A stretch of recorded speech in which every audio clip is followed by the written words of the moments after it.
और अब आपका ड्राइवर हो, घर में काम करने वाला नौकर हो या फिर वॉचमैन, इनको कितना न्यूनतम वेतन मिलना चाहिए, इसके लिए सरकार बड़ा कदम उठाने जा रही है। सरकार देश में भेदभाव ही खत्म करने जा रही है। सरकार एक जैसी योग्यता वाले लोगों को देश भर में एक समान न्यूनतम वेतन देने के लिए कानून बनाने जा रही है।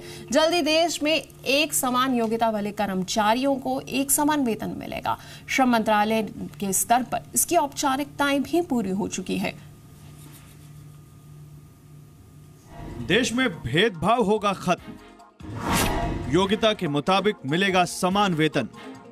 आपका ड्राइवर हो, घर में काम करने वाले नौकर या फिर वॉचमैन, इनको कितना न्यूनतम वेतन मिलना चाहिए, इसके लिए सरकार बड़ा कदम उठाने जा रही है। सरकार देश में भेदभाव खत्म करने जा रही है। वेज कोड बिल के पास होने के बाद किसी भी राज्य में किसी भी सेक्टर के कर्मचारी को उनकी योग्यता के आधार पर बराबर न्यूनतम सैलरी मिलेगी। मसलन non skilled, skilled, semi skilled और हाई स्किल्ड कैटेगरी में क्लासिफिकेशन के आधार पर न्यूनतम सैलरी का निर्धारण होगा।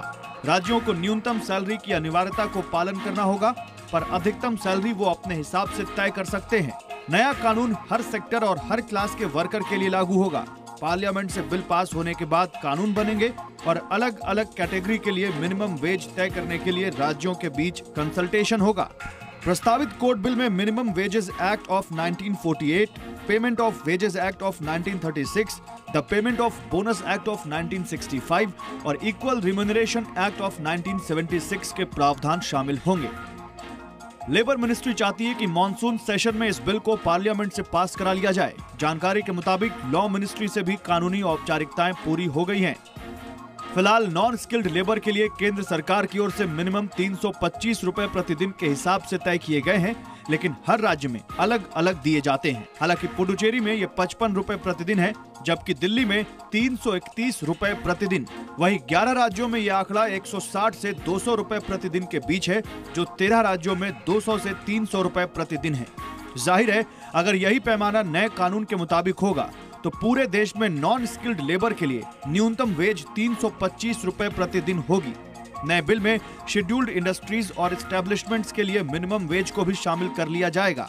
इसका मतलब है कि जिस कर्मचारी की सैलरी 18,000 रुपए से ज्यादा है, उसके लिए भी न्यूनतम वेतन निर्धारित किया जाएगा। फिलहाल कानून के मुताबिक 18,000 रुपए से कम सैलरी में एक समान सैलरी देने का प्रावधान है। वर्तमान नियमों के मुताबिक मिनिमम वेतन की अनिवार्यता सिर्फ शेड्यूल्ड इंडस्ट्रीज और एस्टेब्लिशमेंट्स के लिए है, लेकिन आने वाले वक्त में ये नियम सभी सेक्टर्स पर लागू होंगे। यूनिवर्सल बेसिक इनकम की दिशा में इसे बड़ा कदम माना जा सकता है। प्रकाश प्रियदर्शी, जी मीडिया, दिल्ली।